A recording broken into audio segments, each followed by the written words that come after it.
في القرآن الكريم. أعوذ بالله من الشيطان الرجيم. بسم الله الرحمن الرحيم.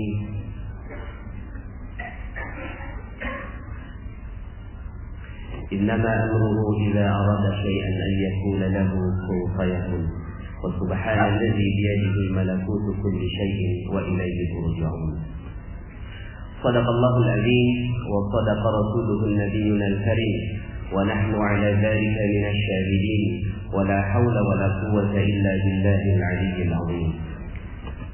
Alhamdulillah, segala puji bagi Allah yang memberikan nikmatnya kepada kita semua sehingga di hari yang berkah ini Allah Subhanahu wa Ta'ala mudahkan kita langkah kaki kita masuk ke masjid Allah Subhanahu wa Ta'ala. Semoga kehadiran kita di masjid ini menjadi kemuliaan, keberkahan, ketinggian, kejayaan dan hidayah dari Allah Subhanahu wa Ta'ala untuk diri kita, keluarga kita dan masyarakat kita. Amin, amin ya rabbal alamin. Salawat dan salam semoga tercurah dan terlimpah kepada junjungan kita Nabi besar Muhammad sallallahu alaihi wasallam beserta para keluarga, para sahabat dan para pengikutnya hingga yaumil akhir. Bapak Ibu hadirin wal hadirat rahimakumullah. Beberapa hari yang lalu saya baru sampai dari umrah plus Turki. Rencananya 12 hari. Kemudian ternyata ada perubahan jadwal yang dari 12 hari jadinya 11 hari.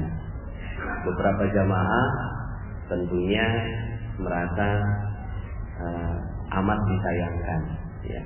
Wah sayang, kan harusnya 3 hari di Turki, ya. Jadinya cuma 2 hari. Tapi karena ilmu magnet rezeki, ya, ilmu magnet rezeki semuanya bagus, nggak ada yang nggak bagus, ya. Bagus itu, husnudzan billah, ya. Apapun yang terjadi pasti adalah yang dipilihkan oleh Allah Subhanahu wa Ta'ala, dan yang dipilihkan itu adalah pasti yang terbaik. Dan ternyata 2 hari ini Istanbul kena badai salju. Kena badai salju, ya. Pas persis dimulainya di tanggal 6 dini hari, persis kami take off. Jadi persis kami take off dari bandara, ya. Kemudian sekarang ini terjadi badai salju. Seandainya memang jadwalnya 12 hari, maka saya tidak ada di sini. Ya, masih ada di Istanbul, ya, dan masuk ke hotel transit sebagaimana yang dialami oleh jamaah kami Mihrab Qalbi yang dipimpin oleh Ustaz Rosyidin. Dan pastinya itu juga yang terbaik buat jamaah beliau, betul? Ya. Jadi subhanallah, inilah Allah Subhanahu wa Ta'ala mengatur seluruh kehidupan kita dengan kehidupan yang terbaik.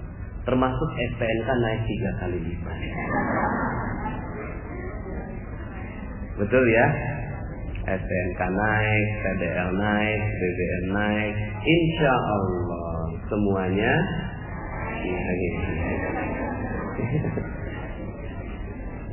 Sebagian orang tidak menginginkan hal yang demikian, ya, nggak mau, dan mengatakan bahwa apa yang salah dari kehidupan ini sehingga akhirnya kehidupan jadi berat, kehidupan jadinya tidak ringan, ya, kehidupan jadinya bertambah beban dan seterusnya.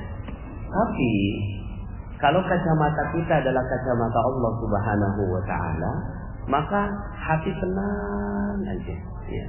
Karena semuanya pasti yang terbaik yang Allah Subhanahu wa Ta'ala inginkan buat kita.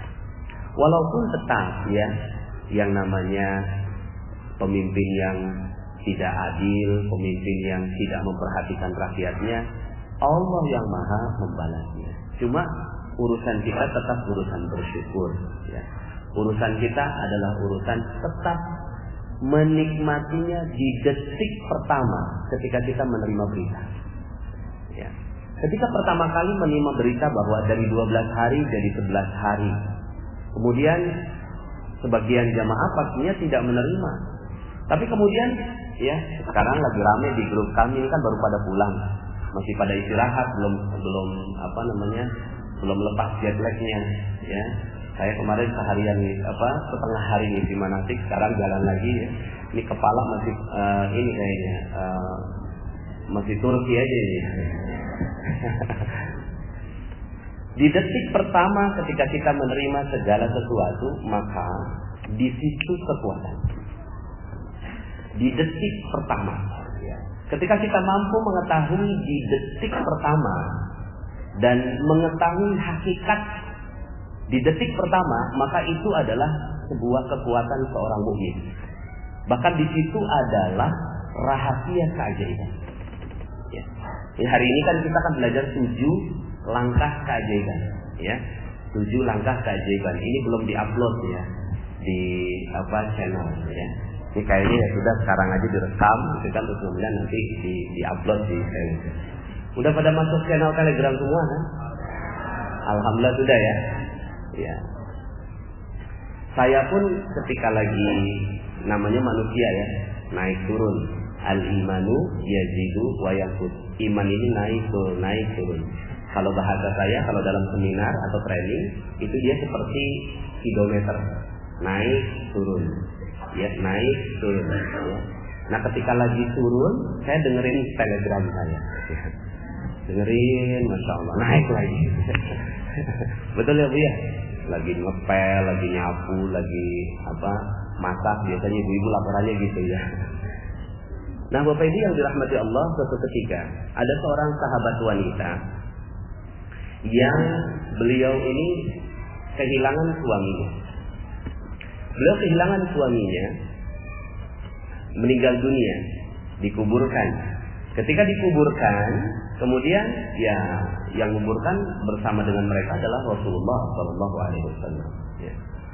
Kemudian udah selesai, semuanya pada pulang. Ini wanita masih nangis di depan pusara suaminya. Rasulullah lewat.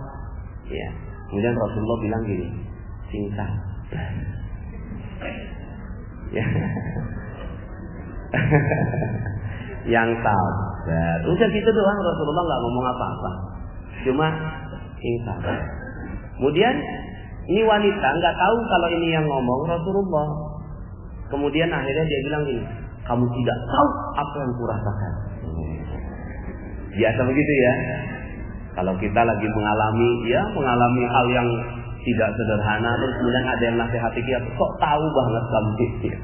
Emang kamu tahu apa yang kurasakan ya? Tapi karena Rasulullah SAW ini ya digituin ya udah Rasulullah ya namanya orang lagi sedih, pergilah Rasulullah SAW. Tapi temennya ngeliat, kok Nabi digituin, ya kok Nabi digituin, langsung datang, kamu tahu nggak itu tuh Nabi? Astagfirullahaladzim, itu Nabi, Masya Allah.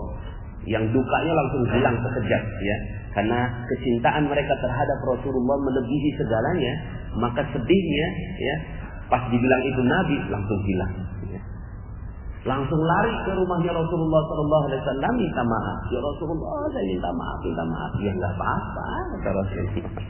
Cuma ada cumanya, ya keajaibannya udah hilang. Padahal saat itu ya Rasulullah lagi sabar. Yang sabar. Itu kan lisannya Rasulullah. Lisan Rasulullah kalau diterima, ya.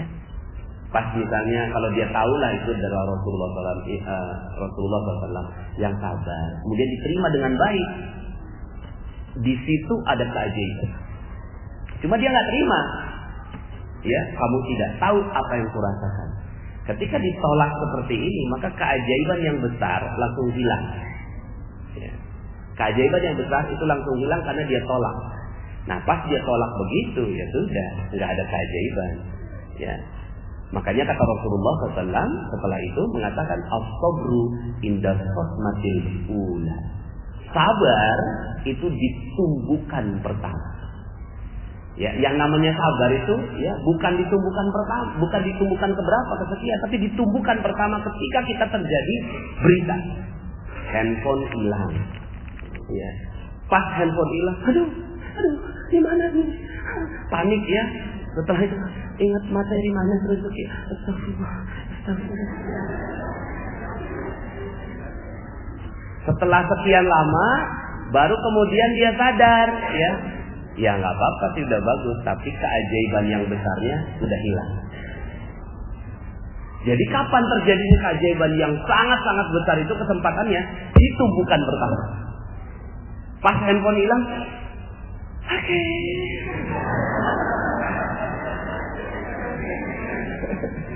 Ya. Di detik pertama itu dia siap menerima, ya, keputusan dari Allah Subhanahu wa taala. Ustaz, ini jamaah, ya, dari 12 hari jadi 11 hari Ustaz. Ya. Dalam hati saya, ini ada yang bisa menerima di detik pertama, ya. Ada yang bisa, ada yang tidak bisa menerima, ya. Ya, ada yang minta kompensasi kan, ya, namanya wajar, ya, namanya juga udah bayar, ya, kompensasi. Alhamdulillah karena kita ternyata bisa cancel hotelnya, ternyata bisa kita kembalikan. Nah, Bapak Ibu yang dirahmati Allah Subhanahu wa taala, pengetahuan tentang ini ternyata tidak sederhana. Pengetahuan tentang kesabaran di detik pertama ini adalah modal seseorang untuk mendapatkan keajaiban besar dari Allah Subhanahu wa taala. Kalau kita didik terus gitu ya, maka kita akan menjadi manusia yang super loh, ya. Dan manusia yang super inilah manusia yang, ya, tiap harinya menerima keajaiban demi keajaiban demi keajaiban dari Allah Subhanahu wa taala. Karena, ya, keajaiban ini adalah rezeki yang besar. Kenapa saya sebut keajaiban? Karena dia beyond sunnatullah. Beyond sunnatullah. Ini sunnatullah nih. Ini sunnatullah. Keajaiban itu di atasnya sunnatullah. Keajaiban itu di atasnya sunnatullah. Jadi yang namanya sunnatullah itu kalau kita mendidihkan air di 100 derajat dia mendidih. Itu sunnatullahnya. Pas kita pegang panas itu sunnatullah. Tapi pas kita pegang dingin ini namanya keajaiban. Ya. Seperti yang terjadi pada Nabi Ibrahim alaihi salam. Ya. Maka yang kita inginkan di dalam keajaiban itu melebihi batas sunnatullah. Sunnatullah itu kalau kita melakukan A dapatnya B, sebab akibat. Gitu. Sebab akibat. Ya. Itu sunnatullah. Makanya di dalam dunia barat itu dikenal yang namanya metode penelitian. Ya. Metode penelitian, ada hipotesa dulu, diuji hipotesanya, kemudian diuji lagi, sampai kemudian akhirnya kesimpulan. Itu adalah sunnatullah. Sunnatullahnya apa? Ya sunnatullahnya ketika air didinginkan 0 derajat dia membeku, itu sunnatullah. Sunnatullahnya apa? Sunnatullahnya kalau kerja sekian jam dapat UMR. Ya. UMR di Jakarta katakan 3,5 juta. Ini sunnatullah. Tapi ada seorang satpam ternyata, ya, gajinya nggak 3,5, gajinya 15 juta. Dari jalan yang dia nggak paham, dari jalan yang tidak bisa dijelaskan secara logika. Nah, kalau tidak bisa dijelaskan secara logika, ini yang namanya keajaiban. Kok bisa gitu? Nah, kita ini, Bapak Ibu yang dirahmati Allah Subhanahu wa taala, yang ada di depan saya ini manusia ajaib atau manusia biasa? Betul ya? Siap ya? Iya dong, kita manusia ajaib. Ajaibnya gimana? Ajaibnya utang Indonesia 4.000 triliun. Itu sunnatullahnya. Kalau dihitung-hitung, ya, berapa tahun baru bisa lunas? Ya. Kalau dihitung-hitung 4.000 triliun. Masyarakat Indonesia udah ada yang hitung dah tuh ya. Sampai anak 3 generasi itu belum lunas, Bapak Ibu. Apalagi ditambah terus. Kalau mau pakai logika, nggak akan pernah lunas. Apalagi pakai ilmu ekonomi sekarang yang dikuasai oleh Menteri Keuangan. Bapak Ibu, ya. Maka kita pengen 3 tahun lunas, betul ya? 3 tahun lunas, kalau bisa malah lunas hutang seketika. Seperti judul audio yang di Telegram. Lunas utang seketika, kita nggak punya utang kok. Kalau Allah mau, makanya di dalam ilmu Islam itu Allah nggak bicara tentang ilmu sunnatullah. Baca Al-Quran Bapak Ibu. Sepanjang kita membaca Al-Quran, Allah selalu menjelaskannya keajaiban demi keajaiban demi keajaiban demi keajaiban. Supaya apa? Supaya keajaiban itu menginternalisasi di dalam diri kita. Kok bisa ya? Kok ngepas ya? Pas take off, badai mulai. Kok bisa? Gimana ngejelasin secara logika? Emang saya tahu? Emang Mihrab tahu? Emang travel tahu? Emang penyelenggara dari turnya itu yang di Istanbul tahu kalau akan ada badai? Nggak bisa Bapak Ibu. Ini ada kalau sekarang kan dapat canggih ya, handphonenya ada weather. Di sini nggak ada, ya. Di weather ini suhu Turki itu nggak ada kelihatan kalau akan ada badai. Tiba-tiba badai. Nah ini alhamdulillah jadi cerita, ya. Alhamdulillahnya sekarang malah jadi cerita. Nah ini yang namanya beyond sunnatullah. Makanya kalau Allah katakan innama amruhu idza arada syai'an ay yakuna lahu kun fayakun. Kalau Allah ya innama amruhu idza arada syai'an, sesungguhnya ketika ya Allah menginginkan sesuatu, memerintahkan sesuatu, kalau dia menginginkannya, idza arada syai'an ayyakula lahu kun fayakun. Jadi, maka jadi. Ya udah, begitu aja ilmunya. Nah, sekarang pertanyaannya, itu kan ilmunya Allah, apakah bisa manusia memiliki ilmunya Allah? Enggak bisa. Cuma Allah berkenan memberikan ilmu itu, ya, berkenan memberikan keajaiban itu kepada siapa yang dia kehendakinya setelah dia melalui 7 proses, 7 langkah yang mau kita proses, ya. Mau berproses Bapak Ibu? Nah, kalau kita mau maka ya, kalau seandainya ini Bapak Ibu yang dirahmati Allah Subhanahu wa taala, kita jalankan dengan baik, dahsyat. Tiap hari kita dapat keajaiban. Ajaib aja hidup kita. Kok bisa ya? Kok bisa ya? Ya. Seperti misalnya gini ya. Sebenarnya kita nih hidup keajaiban itu udah setiap hari. Sampai sekarang nggak pernah tuh dipelajari secara, coba Bapak Ibu cari ilmu barat yang menerangkan tentang keajaiban. Nggak ada Bapak Ibu. Ya. Palingan akhirnya mereka mulai meraba-raba. Ada ilmu law of attraction, gitu ya. Hukum tarik menarik. Ya. Tapi ya sederhana sekali. Ya. Karena Islam ini lebih dahsyat. Nah, Bapak Ibu yang dirahmati Allah Subhanahu wa taala, ya. Maka ketika kita ingin hidup kita penuh keajaiban, maka ada 7 langkahnya. Ya. Ada 7 langkah yang membuat kita akhirnya hidupnya penuh keajaiban demi keajaiban dan keajaiban. Kalau udah ajaib, utang udah pasti lunas. Amin. Betul ya? Orang kalau yang hidupnya ajaib, utang udah pasti lunas, piutang udah pasti kebayar, proyek udah pasti jalan, ya. Dan ini nanti saya akan jelaskan dalam materi dalam 92.500 ya. Rizqul Akbar. Saya simpen dulu ya. Tentang perbandingan rezeki. Nah, cuma kita kan ingin sekali agar kita ini bisa selamat dalam kehidupan kita. Kita selamat kehidupan kita dunia dan akhirat. Nah, ini ada 7 langkahnya, ya. Tapi sebelum saya cerita tentang 7 langkah ini, saya ingin berkaca kepada satu cerita. Cerita ini udah sering sekali saya sampaikan.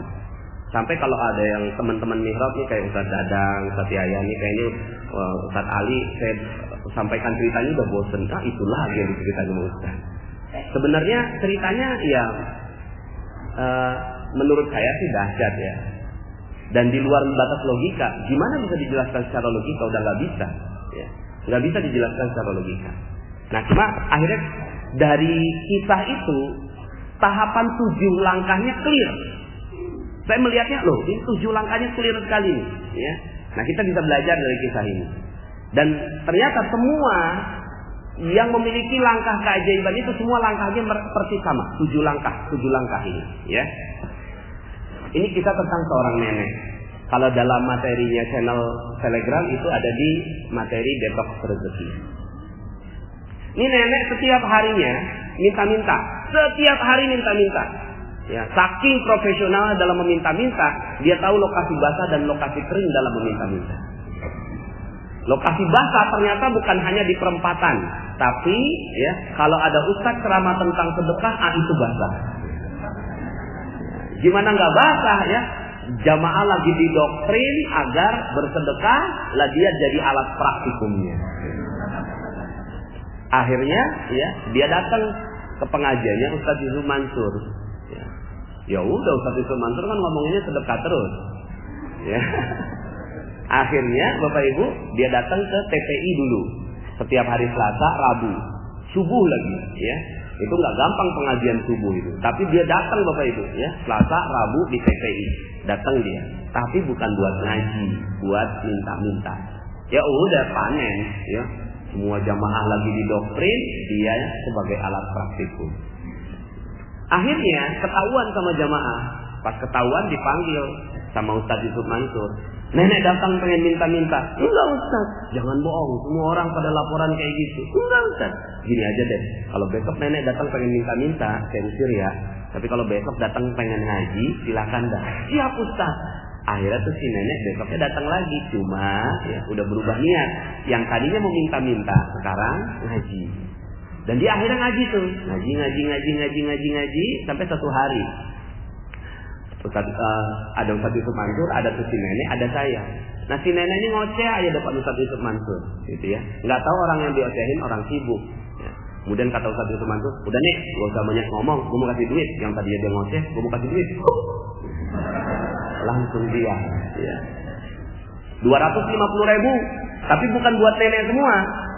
190.000 bagiin ke orang lain sebagai sedekah. 60.000 buat nenek sebagai ongkos bagiin sedekah. Paham?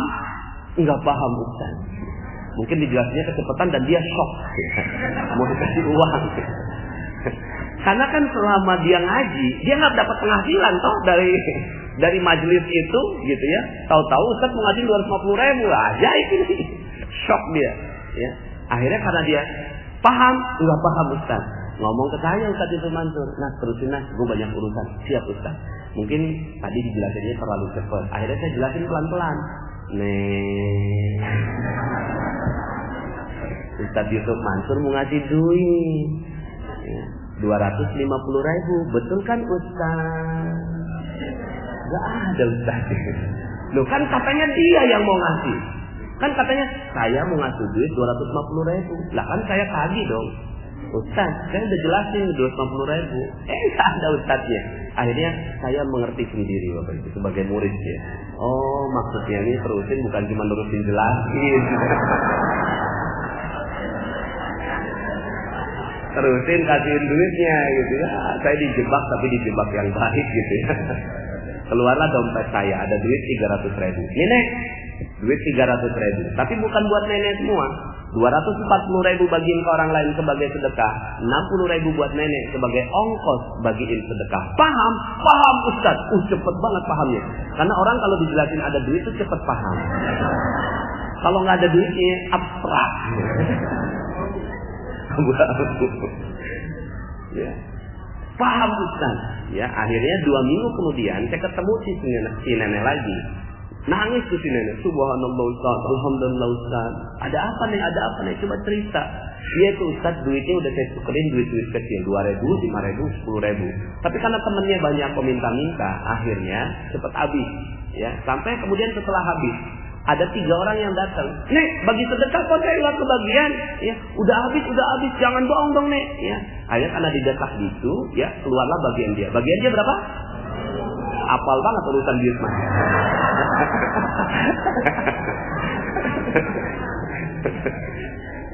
Enggak ya, bercanda ya. Keluar 10.000. Bagi 3 ya, udah habis. Ya. Bagi 3 akhirnya ya udah selesai. Pagi harinya dia melakukan seperti itu. Malam harinya lewat depan sebuah rumah. Namanya Ibu Hajah Maryam. Ya, dipanggil tuh si nenek. Nek, sini nek. Ada apa Bu Haji? Enggak tahu nih. Beberapa bulan ini, lihat kalimatnya. Beberapa bulan ini saya terus keingetan nenek. Alhamdulillah tadi pagi saya udah daftarin nenek pergi umroh. Alhamdulillah. 10.000 pergi umroh. Di Minghrab Kolbi itu cuma uang parkir.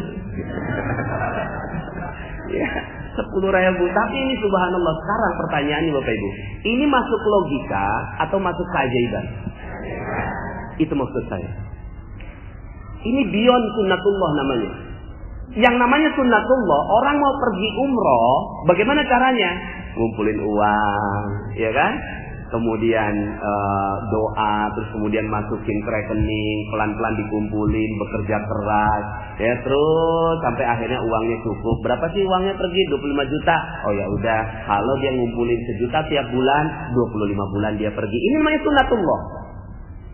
Tapi kalau di luar sunnatullah, ini namanya keajaiban. Dan Islam adalah agama yang di atas sunnatullah. Jadi kalau seandainya ya, Masya Allah nih, agama ini dijalankan dengan baik, kira-kira Indonesia jadi negara maju dalam 3 tahun, 5 tahun, siap nggak Bapak Ibu? Bisa nggak kira-kira? Kalau Allah mau bisa, makanya nggak usah bicara tentang hal yang mustahil, bicara tentang invasi, ya Inggris waktu itu, ya Bung Tomo, ya udah yang diajak adalah bakul-bakul nasi, ya.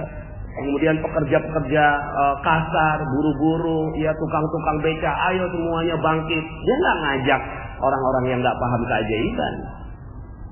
Ya, dia ajak orang-orang rakyat biasa yang mau menerima keajaiban dan benar-benar keajaiban. Ya. Gimana bisa bambu runcing ngelawan? Ya. Inggris yang saat itu benar-benar jadi negara adidaya. Nah, Bapak Ibu yang dirahmati Allah, kita belajar dari sejarah si nenek itu. Ada 7 langkah yang ternyata dilakukan dengan jelas oleh sang nenek.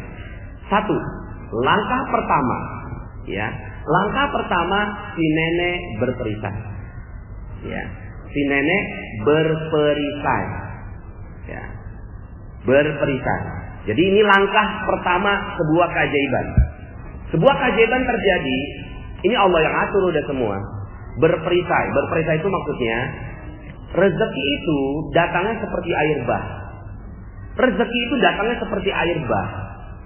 Ada orang yang dapat dan ada orang yang dapatnya lebih banyak. Ada nggak orang yang nggak dapat kalau seandainya airnya turunnya dari atas? Nggak mungkin. Semua pasti dapat. Oh alhamdulillah, baru dapat kabar Ustaz Rosyidin bisa berangkat. Alhamdulillah. Ya mudah-mudahan karena doa-doa kita tadi. Amin. Ya, amin. Nah ini ya Bapak Ibu yang dirahmati Allah, rezeki itu datangnya seperti air bah. Cuma ada orang yang nggak dapat. Siapa mereka yang nggak dapat? Bukannya kita nggak dapat, tapi karena ada orang yang pakai perisainya. Dia pasang perisainya sampai akhirnya, ya setiap air datang, dia pasang perisai, air datang, dia pasang perisai, maka akhirnya dia nggak dapat air. Ya, dia pasang perisainya. Kalaupun dapat air itu nyepret, itulah UMR itu. Gitu, itu UMR. Takdirnya orang Islam, ya, takdirnya manusia itu nggak dapat ya UMR ya, harusnya takdirnya itu berlimpah ruah, minimal 5 miliar per bulan lah. Percaya nggak 5 miliar per bulan? Percaya ya? Ya. Gimana caranya? Nah, 7 langkah ini ya. 1, setiap orang berperisai. Kullu bani Adam khata'un wa khairul khata'at tawwabun. Setiap bani Adam, setiap anak Adam itu berperisai, berdosa. Maka perisainya ini adalah dosa. Perisai ini adalah dosa. Ya, sederhana sekali. Kalau kita mau dapat rezeki sederhana, perisainya dihilangkan. Langkah kedua nanti. Nah, langkah pertamanya setiap orang berperisai. Makanya dakwahnya nabi-nabi sederhana, masuk di nomor 1 ini. Kamu tuh berperisai, lepaskan perisainya. Sederhana. Dalam Al-Quran, dalam surat Nuh ayat 10, ya, Allah Subhanahu wa Ta'ala berfirman tentang ceritanya Nabi Nuh. Nabi Nuh ini dakwah 950 tahun, gak ada yang mau ngikutin. Inni da'utu qaumi lailan wa nahara. Ya. Inni da'utu qaumi lailan wa nahara, falam yazidhum du'ai illa firara. Faqultu astaghfiru rabbakum innahu kana ghaffara yursilis samaa'a 'alaikum midrara wa yumdidkum bi amwalin wa banina wa yaj'al lakum jannatin wa yaj'al lakum anhara ma lakum la tarjuna lillahi waqara wa qad khalaqakum atwara. Ya. Ini curhatnya Nabi Nuh. Saking dakwahnya enggak tanggepin Bapak Ibu. Masya Allah ya.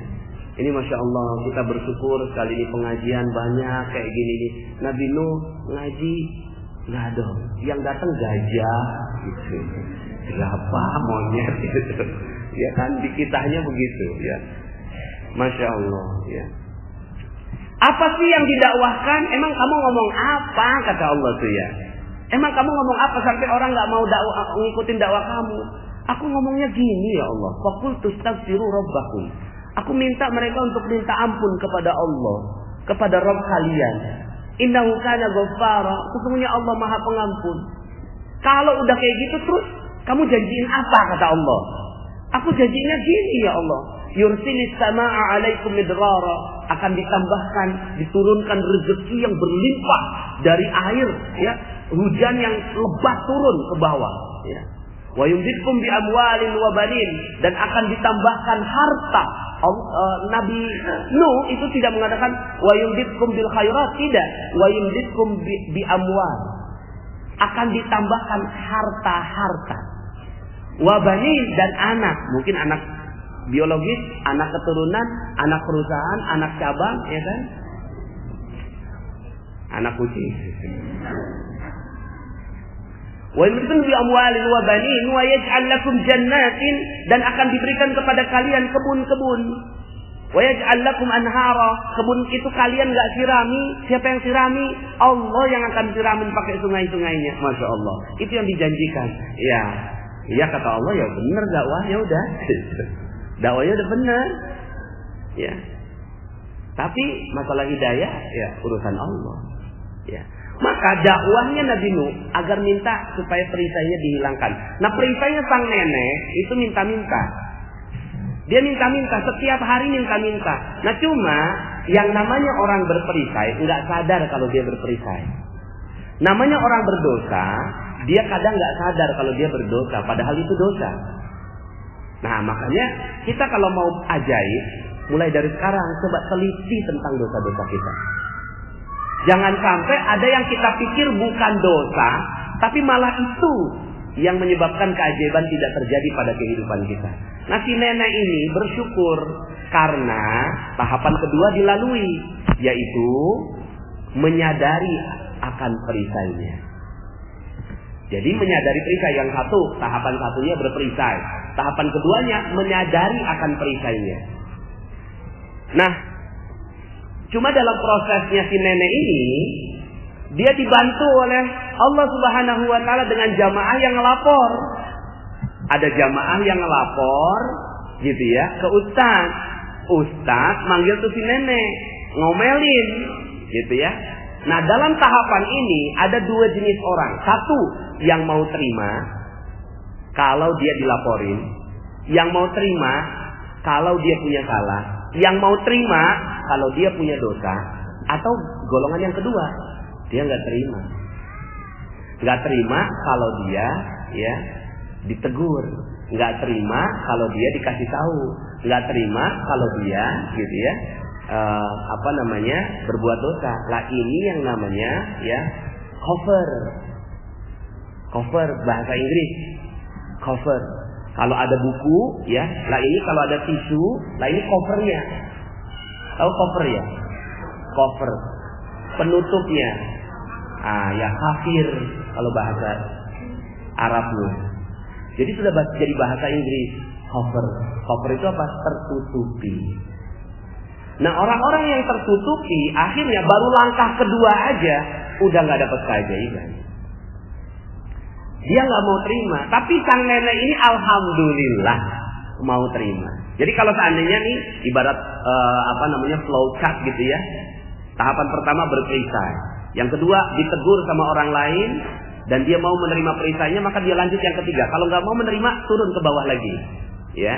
Yang satu lagi berperisai. Baru kalau dia ini masih ada di 1 dan 2, maka dia nggak akan pernah dapat keajaiban yang di level 7. Ya 1, 2, 1, 2, 1, 2, nggak naik-naik. Ya. Ustaz, kapan keajaiban saya? Lah, ente udah sadar belum? Gitu ya. Kalau udah sadar, maka dia baru akan naik. Nah, cuma memang yang namanya sadar dari dosa ini nggak gampang. Sadar dari dosa ini, Masya Allah, apa salah saya? Emangnya saya ya nggak berhak itu ngomelin suami saya? Kan suami saya selingkuh. Wajar nggak Ustaz kalau saya marah sama dia? Wajar nggak? Ya. Wajar kan Ustaz? Jadi saya dipaksa untuk mengatakan wajar. Ya. Coba kalau Ustaz jadi saya, kira-kira wajar nggak kalau tanya Ustaz memarahi? Gitu. Ya wajar sih. Tapi mau ajaib nggak hidupnya? Mau ajaib nggak hidupnya? Mau sih Ustaz. Akhirnya memang jalan keajaiban ini bukan jalan yang wajar. Bukan jalan yang biasa. Tapi jalan yang tidak biasa. Luar biasa. Maka pada saat itu Bapak Ibu yang dirahmati Allah Subhanahu wa Ta'ala, ini yang disebut sebagai jalan taubat. Dan di langkah yang kedua ini banyak orang yang tidak berhasil. Banyak yang nggak berhasil. Ya. Abu Jahal, Abu Lahab. Ya. Ini adalah orang-orang yang nggak berhasil. Dikasih tahu, yang ngasih tahu siapa? Keponakannya. Akhlaknya bagaimana keponakannya itu? Akhlaknya mulia sekali, dipercaya. Gelarnya apa? Al-Amin. Dikatakan bahwa ada la ilaha illallah. Mau percaya nggak? Nggak percaya. Akhirnya apa terjadi? Baru langkah kedua aja udah nggak terjadi keajaiban. Tapi ada orang-orang seperti Umar bin Khattab radhiyallahu anhu yang sadarnya itu ya setelah didoakan oleh Rasulullah sallallahu alaihi wasallam. Baru kemudian akhirnya dia sadar ketika membaca surat Toha. Ya. Ada Khalid bin Walid yang setelah mengalahkan Rasulullah SAW di perang Uhud, baru kemudian dia sadar. Setelah mengalahkan, menang, ya, Rasulullah kalah gitu kan? Yang memenangkan peperangan siapa? Khalid bin Walid. Ya.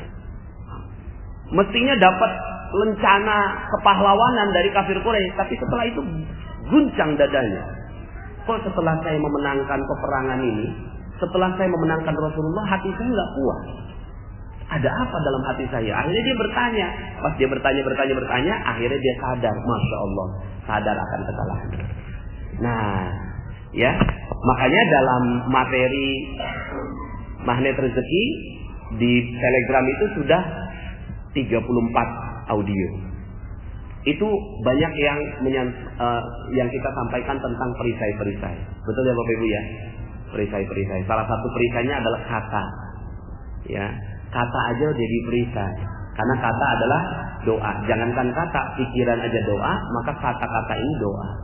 Kita jalanan ada macet, kita bilang, "Oh, jalanannya macet." Itu jadi doa. Akhirnya macet seluruh hidup kita. Ya.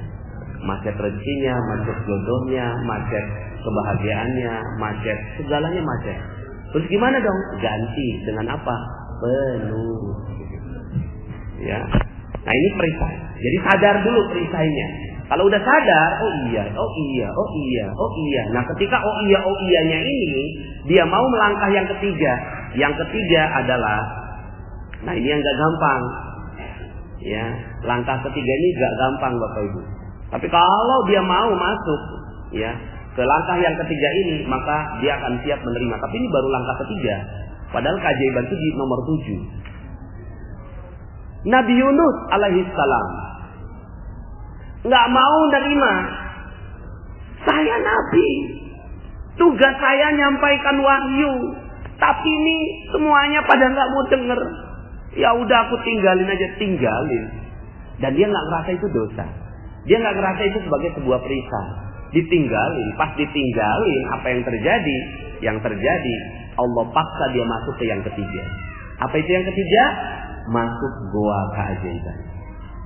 Ya, nomor 3 ini masuk goa keajaiban. Makanya kemarin saya menyampaikan materi goa keajaiban ini di 3 tempat, ya, di Raudhah, ya, kemudian di kamar hotel saya supaya konsentrasi, sama yang ketiga di Multazam, ya, di arah Multazam, agar mudah-mudahan ini bisa menjadi keajaiban untuk Anda semua. Amin ya rabbal alamin.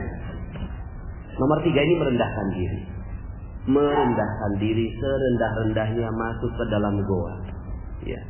Makanya goa ini itu dijadikan sebagai kurikulum dalam pendidikan Islam. Al-Kahfi dibaca setiap minggu. Setiap hari Jumat baca ulang, ya. Baca ulang. Ujungnya apa? Al-Kahfi. Ujungnya adalah, ya, Zulkarnain, raja yang menguasai timur sampai barat. Itu ujung dari surat Al-Kahfi. Ya, bacakan. Ujungnya apa? Kisah tentang Zulkarnain. Ya. Tentang wa yas'alunaka 'an Zulkarnain. Dan kalian bertanya tentang Zulkarnain. Dia menguasai antara timur dan barat. Artinya apa? Kekuasaannya, kerajaannya itu dari timur sampai barat. Ya. Mau nggak kekayaan timur sampai barat, Bapak? Mau ya, insya Allah. Ya. Jadi buktinya ada kok. Tidak ada kerajaan terbaik sepanjang sejarah. Ya, misalnya begini ya. Ustadz Dadang bikin perusahaan. Kemudian Ustadz Dadang bikin perusahaan. Terus kemudian sukses. Diteruskan ke anaknya. Sukses. Diteruskan ke cucunya. Sukses. Diteruskan ke cicitnya. Sukses.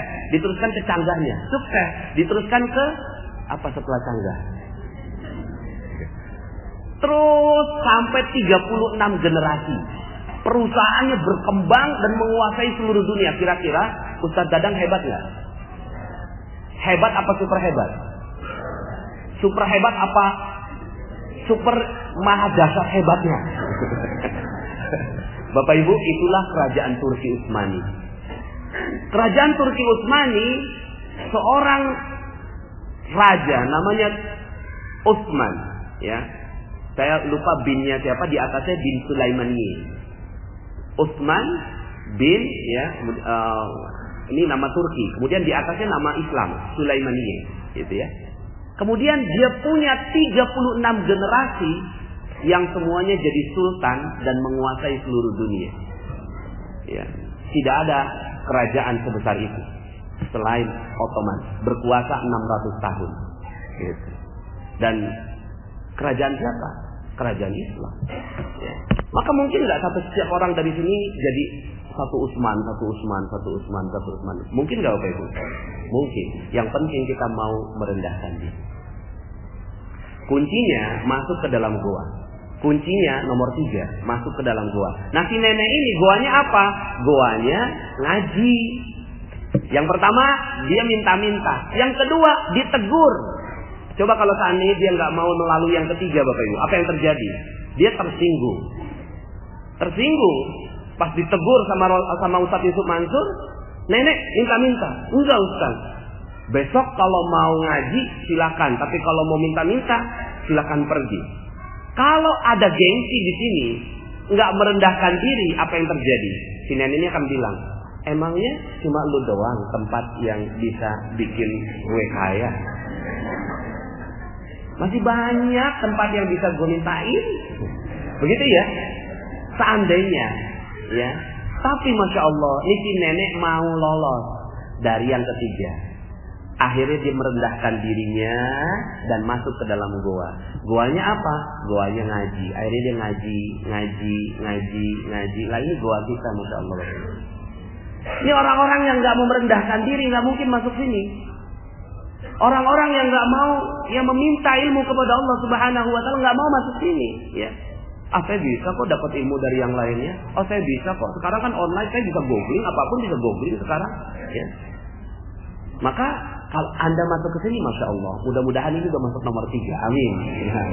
Nah, sekarang kita masuk nomor 4. Nomor 4-nya lebih tidak mudah.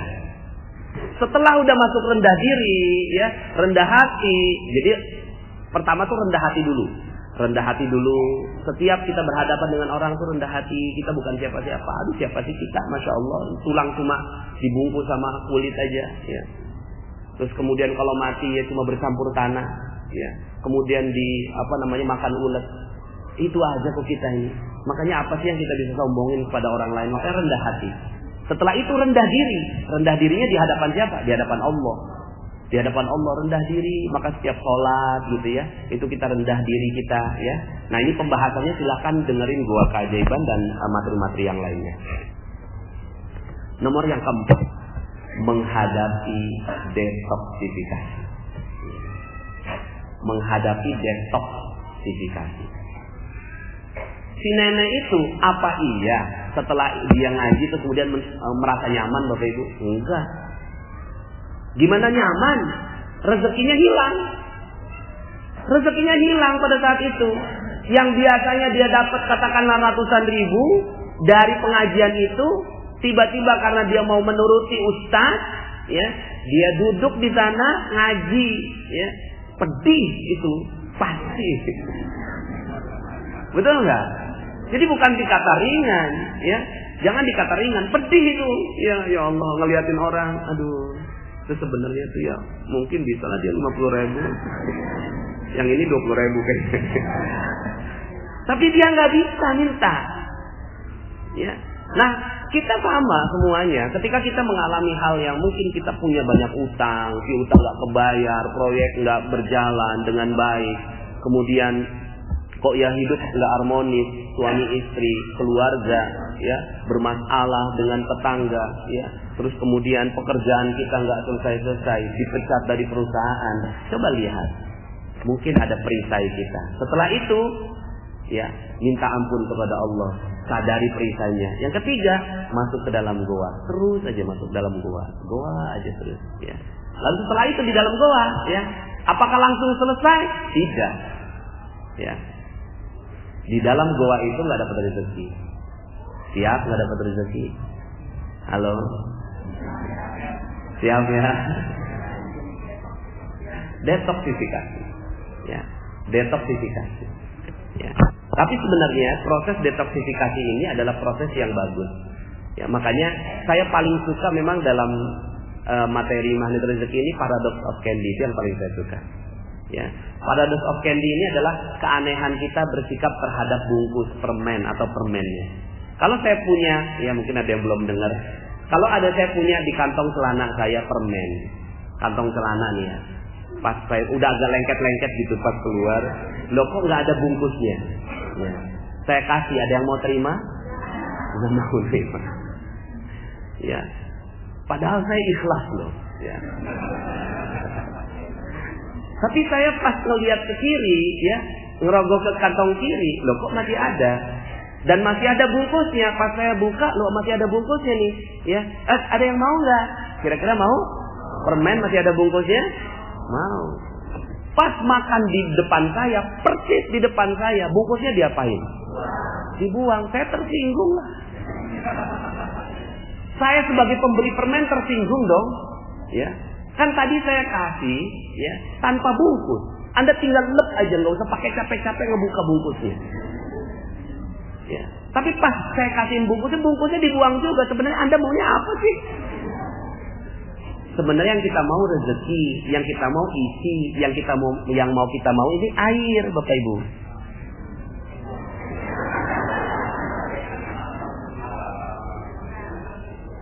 Alhamdulillah.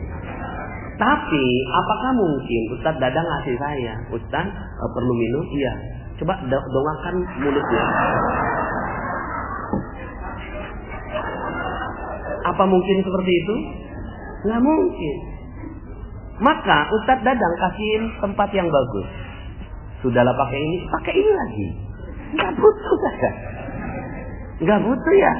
Cuma kayaknya kok bagus ya. Supaya nggak masuk debu Ustaz. Ya. Lah ini yang namanya bungkus. Bungkusnya kita nggak butuh, tapi tidak mungkin ada rezeki datang tanpa bungkus. Maka tahapan yang keempat ini penting. Tahapan keempat adalah menikmati detoksifikasinya, menikmati bungkus-bungkus rezekinya. Handphone hilang di kesempatan pertama. Oke. Bungkus permen. Ya. Seandainya kita mampu, ya kayak seperti sekarang ini Ustaz Rosidin 2 hari Bapak Ibu, 2 hari di Istanbul, saya bisa rasakan itu karena tas bagasinya kan nggak ada, cuma tas cabin. Tas cabin itu nggak cukup untuk mengganti baju. Dia 2 baju itu size A, size B, ya kan? Ya. Kemudian waktunya juga terbatas. Beliau akhirnya mungkin ke Madinahnya terbatas, ke Mekahnya terbatas. Kalau nggak sabar pada saat itu, apa yang terjadi? Nggak dapat rezeki sama sekali. Tapi ketika mampu menikmati rezekinya, oh ini detox. Oh mungkin dulu kita pernah bikin orang delay, lah sekarang Allah bikin kita delay.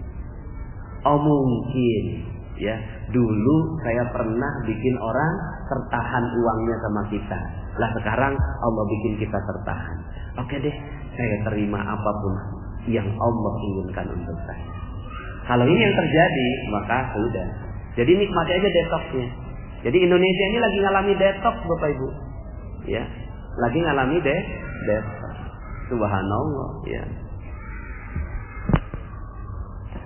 Ya. Al-Maidah 21. Wah, itu detox itu Masya Allah. Detoxnya indah sekali. Kalau ada yang mampu menikmati detox ini, termasuk STNK naik 3 kali lipat itu detox. Ya.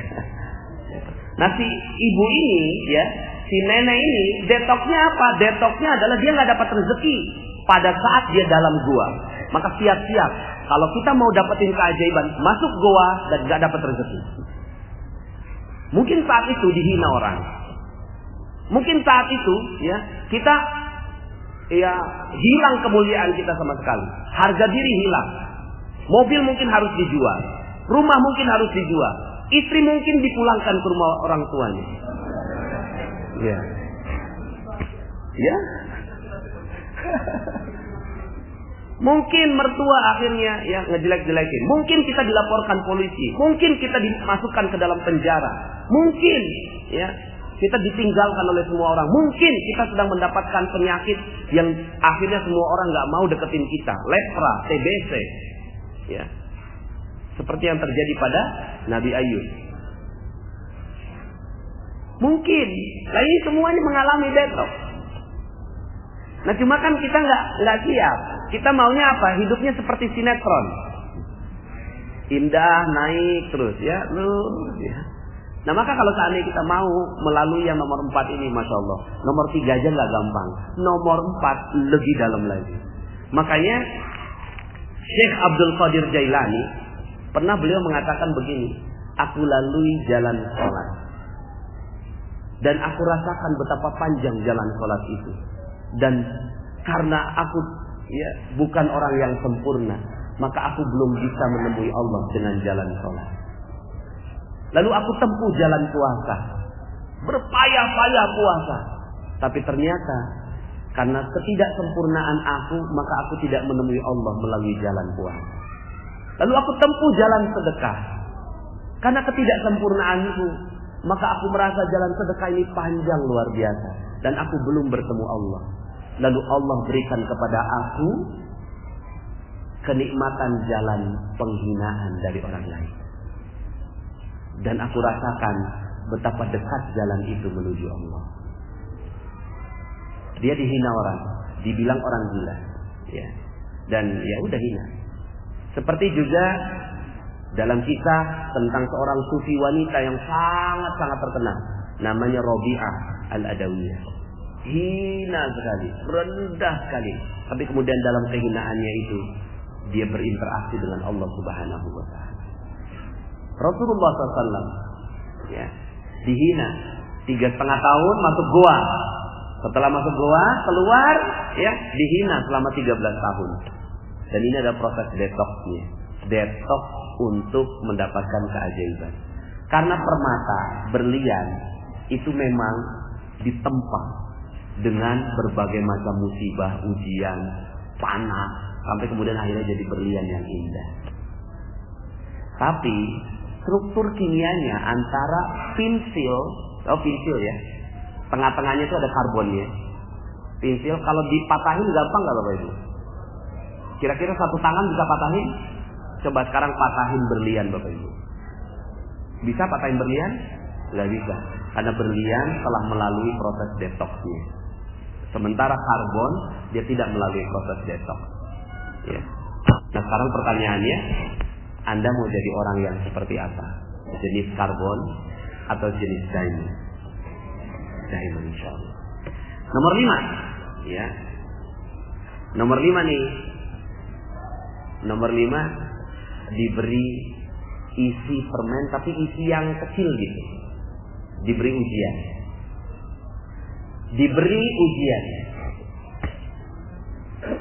Diberi ujian. Nomor 5. Jadi udah detox nih, udah detox Allah kasih ya. Tes. Pas tes kalau sana lolos ke yang berikutnya, kalau nggak lolos itu balik lagi ya. Balik lagi. Ujiannya apa? Ujiannya tes kejujuran. Si nenek ini dikasih uang 250.000 mau satu Yusuf Mansur yang ternyata abstrak dan saya yang akhirnya mewujudkannya. 300.000 itu saya nggak kenal tuh si nenek. Kita cuma akadnya lisan, dikasih 300.000. Terus kemudian setelah itu ya, tuh si nenek, ya kan saya nggak tahu. Maka interaksi dia dengan Allah Subhanahu Wa Taala ini adalah ujian buat dia. Ujiannya apa? Ujiannya apakah dia mau mengasihi ke orang lain atau diambil sendiri semuanya. Kalau diambil sendiri semuanya, siapa yang tahu? Saya ngelihat nggak? Enggak. Tapi Allah ngelihat. Ya. Tapi si nenek ini berhasil. Dia lolos ujian. Dan lolos ujian ini, masya Allah, ya. Orang yang tadinya berharap banget, setiap hari mungkin dia dapat 50.000. Terus kemudian kompensasi, ya, 10 kali ikut pengajian, 50.000 dikali 10, 500.000. Nah Ustaz kasih 300.000. Ya udah sekalian aja buat saya semua, ini kan bagian saya. Ya, hitung-hitungannya kan bagian saya 500.000. Tapi karena dia amanah, nah ini amanah. Jadi amanah. Maka Bapak Ibu nanti Allah akan kasih ujian pelan-pelan. Ada ujian kecil yang kita mampu untuk jujur seluruhnya. Jujurnya tuh 100%.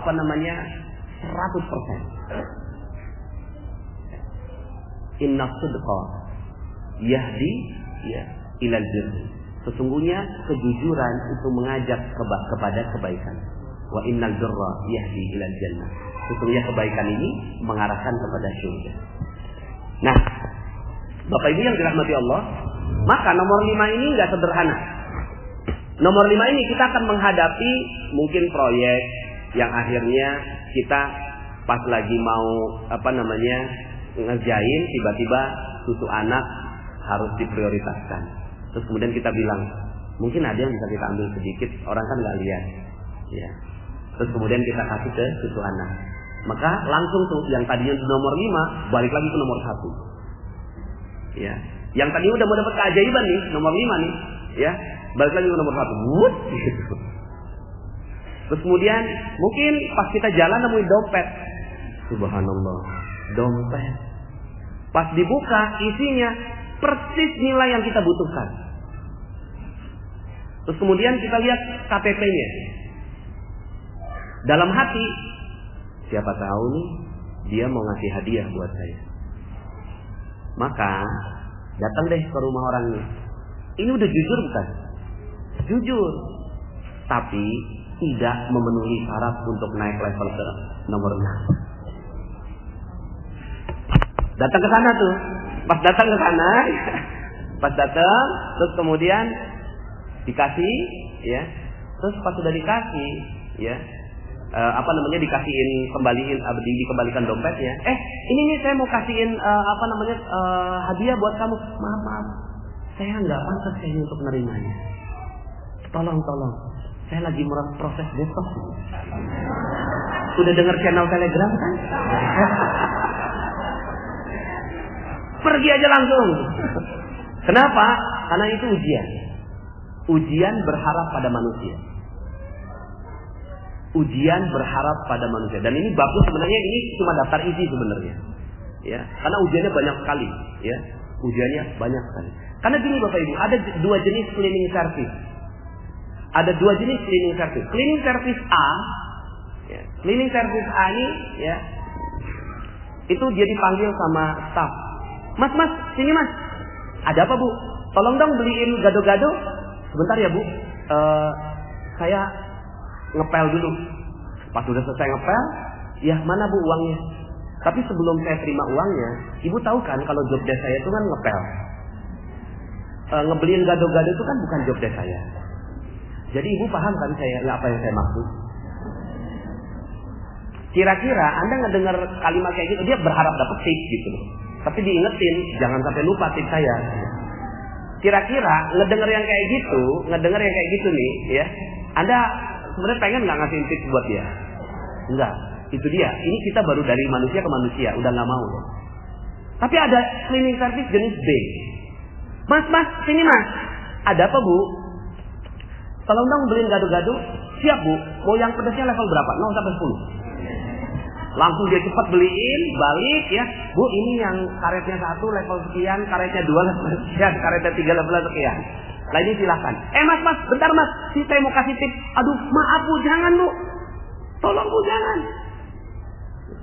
Kan Ibu tahu job desk saya kan ngepel. Gado-gado itu, beliin gado-gado bukan job desk saya. Maka yang halal pada saya adalah yang ngepel. Ngebeliin gado-gado ini nggak halal buat saya Bu. Kalau tipsnya saya terima, karena ini saya ingin memberikan kebaikan buat Ibu. Tolong jangan berikan saya. Saya lagi detox. Udah dengar channel kayak gerakan. Masya Allah Bapak Ibu. Kira-kira nih kalau Anda yang ngorder beli gado-gado, pas makan gado-gadonya rasanya gimana? Kok dia nggak mau terima ya? Betul ya? Kok dia nggak terima? Ini yang namanya nanti dalam audio yang setelah membernya 95.000 itu namanya resonansi rezeki. Resonansi rezeki nih Bapak Ibu, ya. Yang mikirin rezekinya bukan kita, tapi orang lain. Ya, orang lain yang mikirin rezekinya kepada kita. Gak terima kan? Wah, saya gak terima.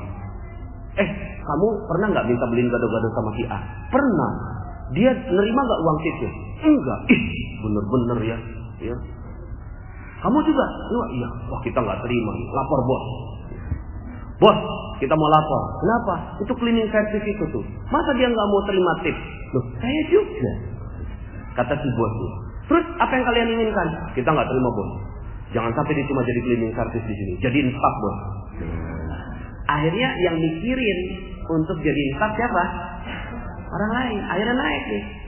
Dipanggil. Mas, coba sini mas. Kamu ijazahnya apa sebenarnya? Ijazahnya S1 Pak. Loh, kok kamu mau jadi cleaning service? Loh, itu rezeki yang saya terima sekarang Pak. Maka saya syukuri dan itu yang halal buat saya. Terus kamu sebenarnya maunya apa? Ya saya nggak mau apa-apa Pak. Karena rezeki saya sudah berlimpah ruah. Dan ya, kalaupun seandainya ada orang-orang yang mau minta tolong sama saya, maka itu amal bakti saya buat mereka. Kamu udah begitu ya? Ya mau gimana lagi Pak? Karena rezeki sudah begitu berlimpah. Ya. Gini, semua orang nggak mau kamu jadi cleaning service, kamu harus jadi staff. Kalau itu yang Bapak mau?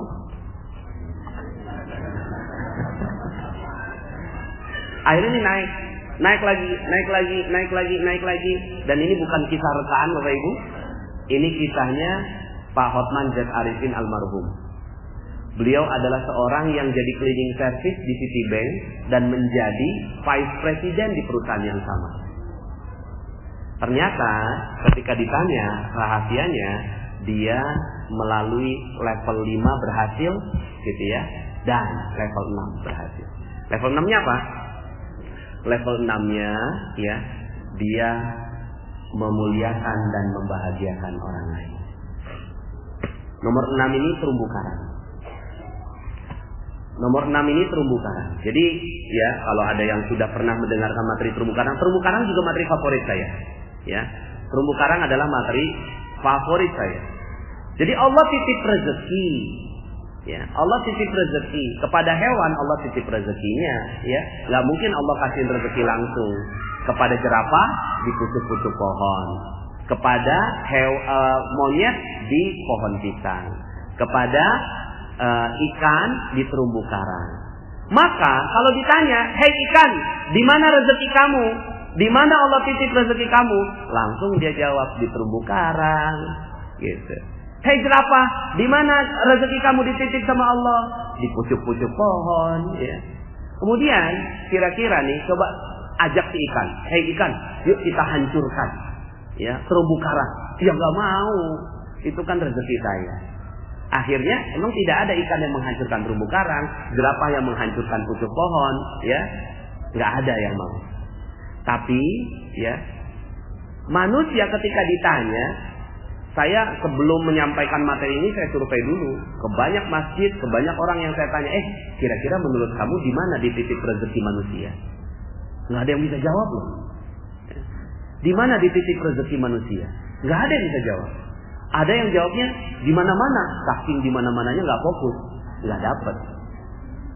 Di bank, di tambang, di proyek, di bos, di pimpinan, bukan. Rezeki Allah dititip di kemuliaan dan kebahagiaan orang lain. Itu rezeki Allah. Dititip di kemuliaan dan kebahagiaan orang lain. Ketika orang lain mulia dan bahagia karena kita, maka rezeki pasti mengalir dan Allah akan titip rezeki itu. Ya.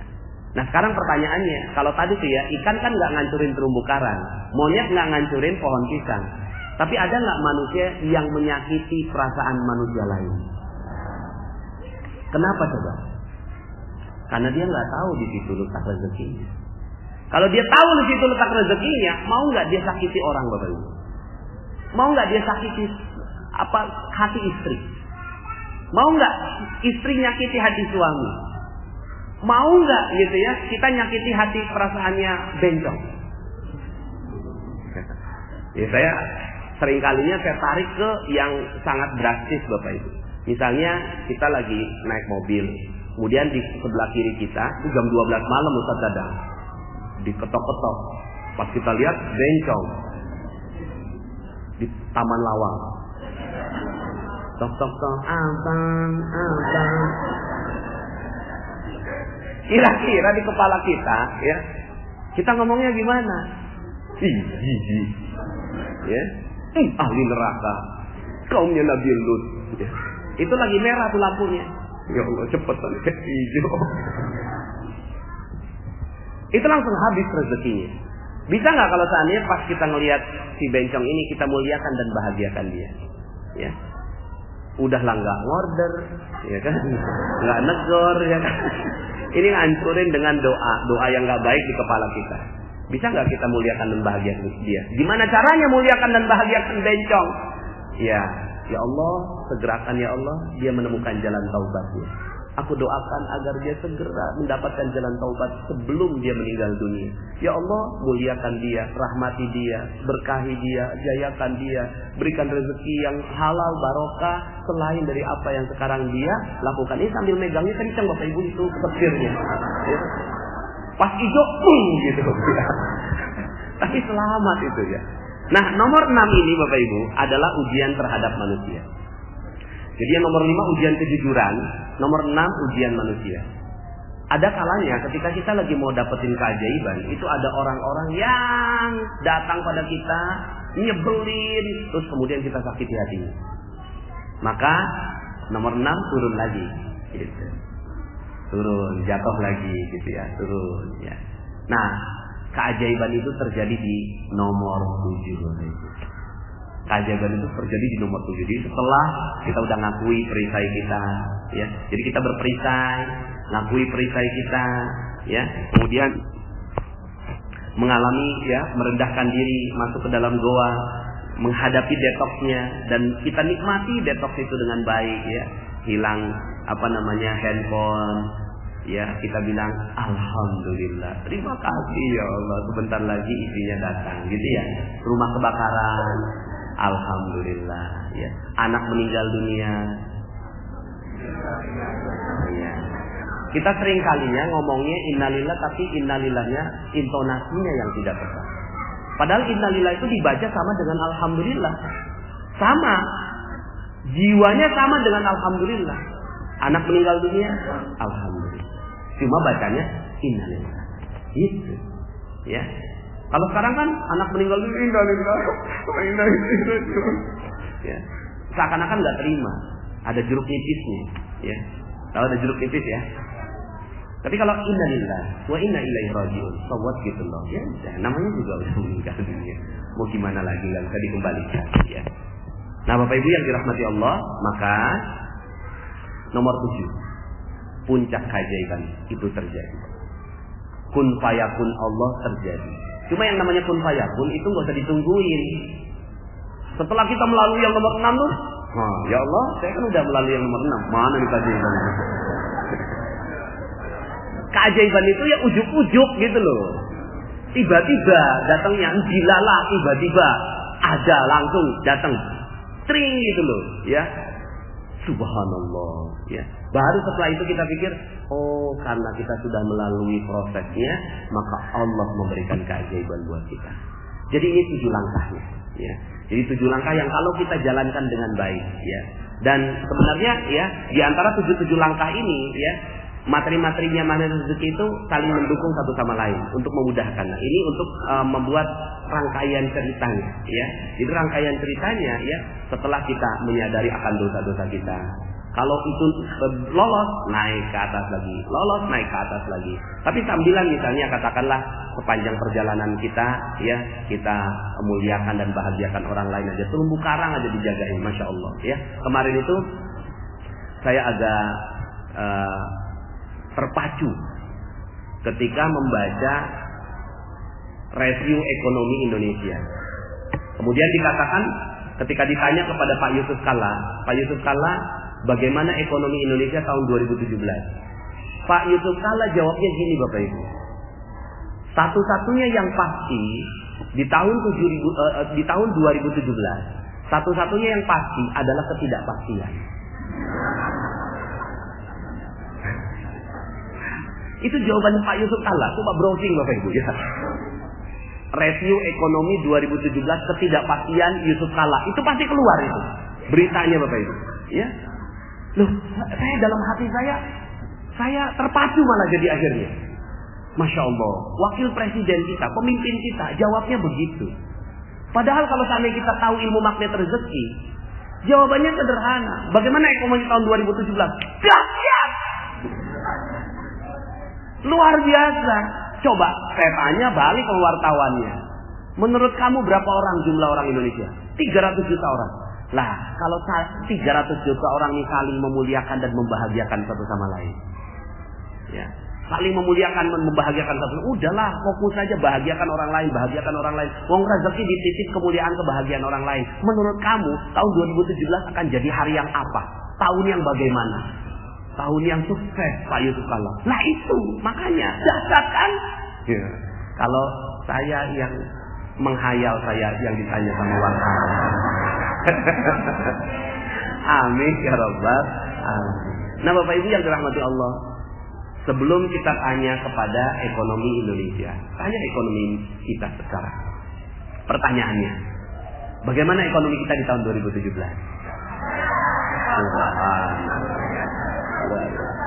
Udah tahu ilmunya, ya, bahagia. Uang bangkrut aja bagus, kan bungkus permennya kan, ya, suami diambil orang,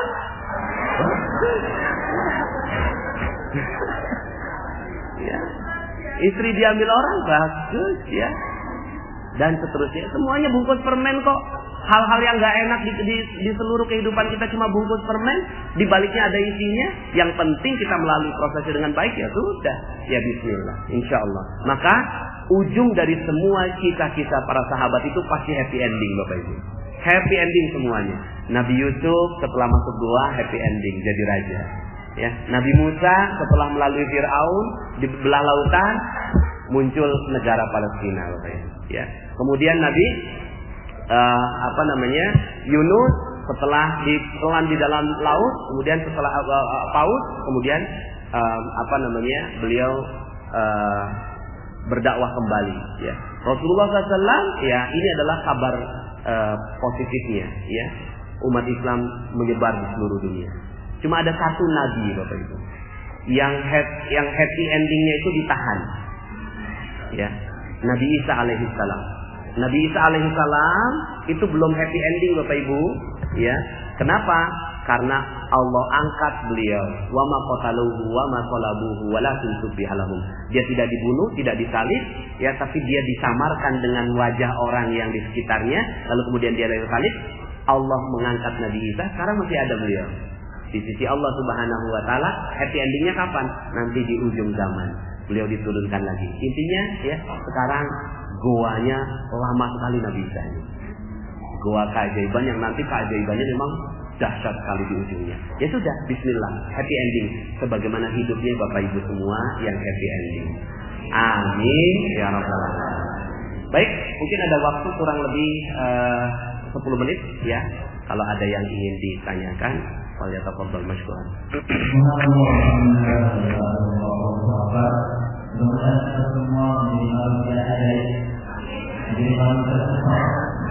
Jadi hamba yang luar biasa tempat ada di betul dan Allah. Apa yang kita sampai dengan pertanyaan dan saudara dari ibu pertanyaan yang membantu.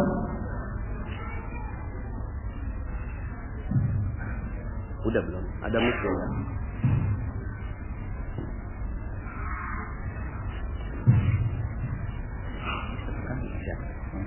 Pakai apa sih?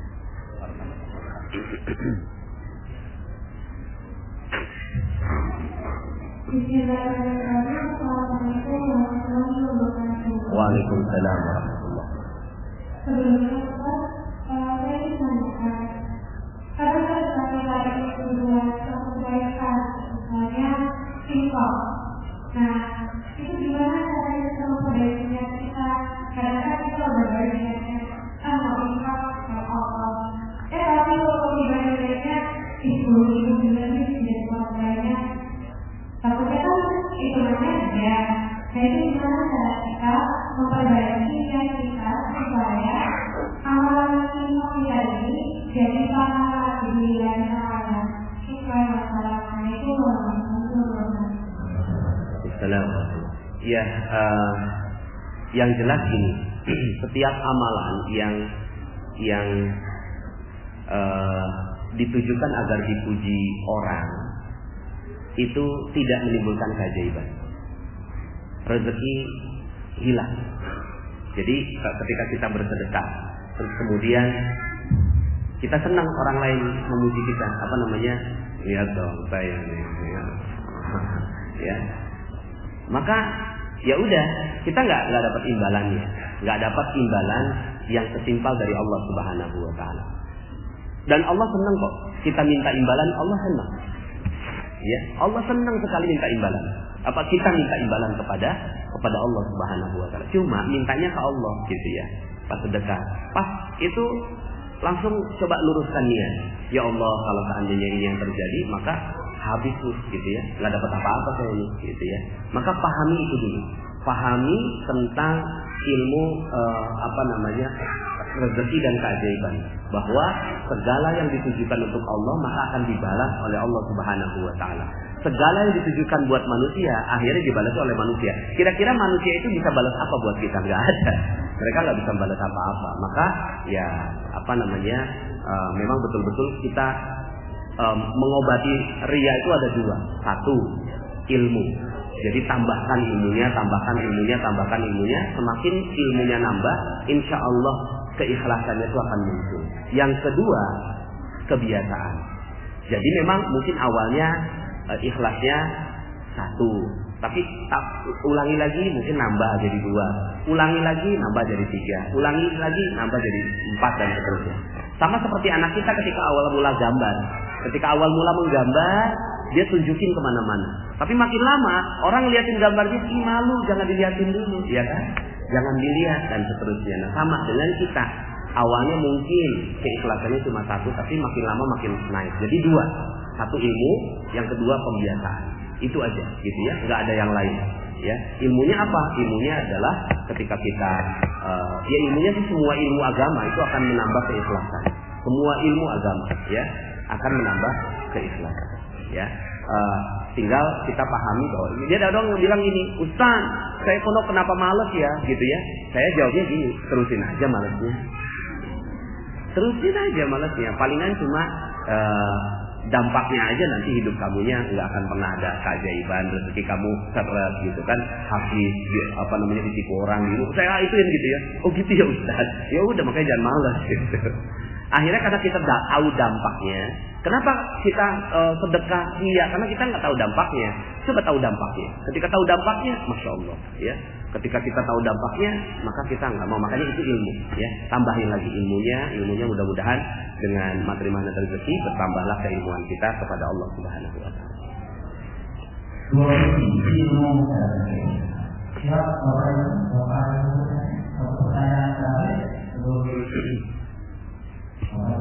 Bapak nggak ada kayaknya, ya. Setelah ini kita akan mengikhwan dan juga menjelaskan pertama dari Rasulullah. Itu kita dengan Allah. Nanti di akhir nanti Allah. Waalaikumsalam warahmatullahi wabarakatuh.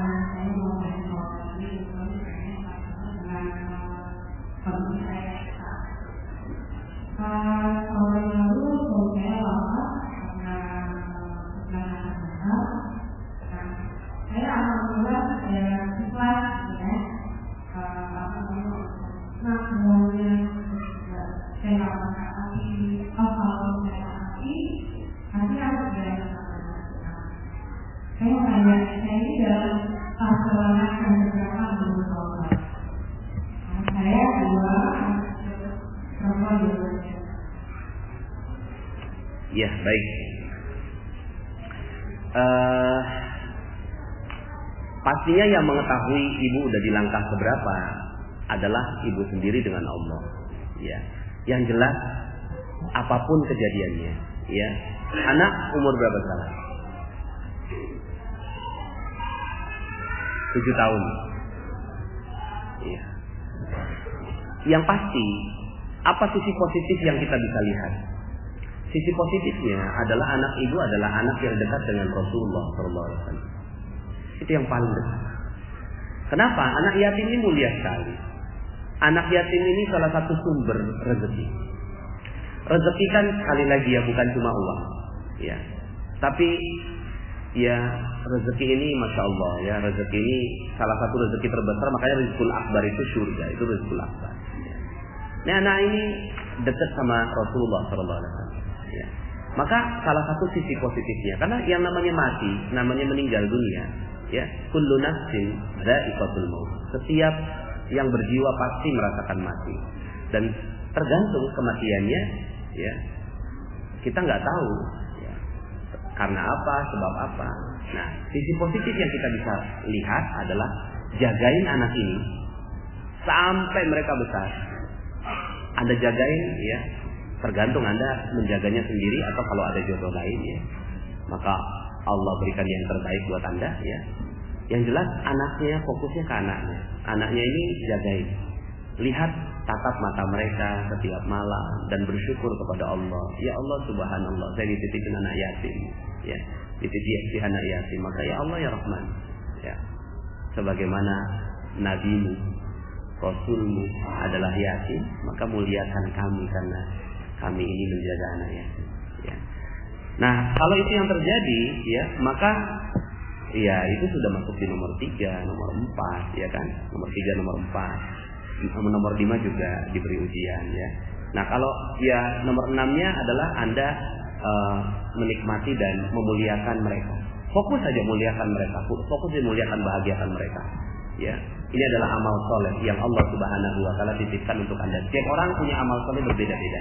Nah, Anda beruntung sekali karena dititipi anak yang yakin ya dan jaga ya. Mudah-mudahan Allah Subhanahu wa taala rahmati Anda semua.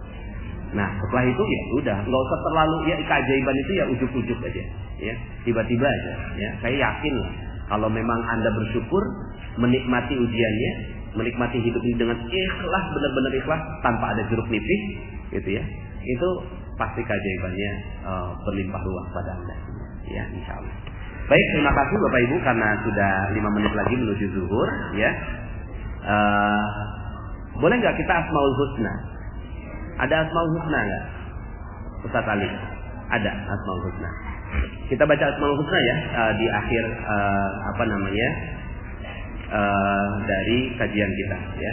Nah, selama masa Asmaul Husna ini ada beberapa petugas kami yang mengedarkan kotak infak atau korban sedekah ya. Silakan yang mau bersedekah ya dipersilakan.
متعالي يا بر يا ثور يا منتقم يا عفو يا رؤوف يا مالك الملك يا ذو الجلال والإكرام يا مطيع يا جميع يا غني يا مغني يا مانع يا ضار يا نفيع يا نور يا هدي يا بديع يا بقي يا واهب يا رشيد يا صبور يا الله يا الله يا الله يا الله يا الله يا الله يا الله يا الله يا الله يا الله يا الله يا الله يا الله يا الله يا الله يا الله يا الله يا الله. أعوذ بالله من الشيطان الرجيم. بسم الله الرحمن الرحيم. الحمد لله رب العالمين حمدا ناعما حمدا شاكرا حمدا يوافي نعمه ويكافئ مزيدا. يا ربنا لك الحمد ولك الشكر كما ينبغي لجلال وجهك وعظيم سلطانك. اللهم صل وسلم على نبينا محمد وعلى آله وصحبه أجمعين. اللهم اغفر للمسلمين والمسلمات والمؤمنين والمؤمنات الأحياء منهم والأموات إنك سميع قريب مجيب الدعوات ويا قاضي الحاجات ويا كافي المهمات. اللهم يا فارج الهم ويا كاشف الغم ويا مجيب دعوة المضطرين رحمنا الدنيا والآخرة ورحمهما أنت ترحمنا فارحمنا رحمة تغنينا بها عن رحمتك من سواك. يا الله يا رحمن يا رحيم يا رزاق يا فتاح يا عليم.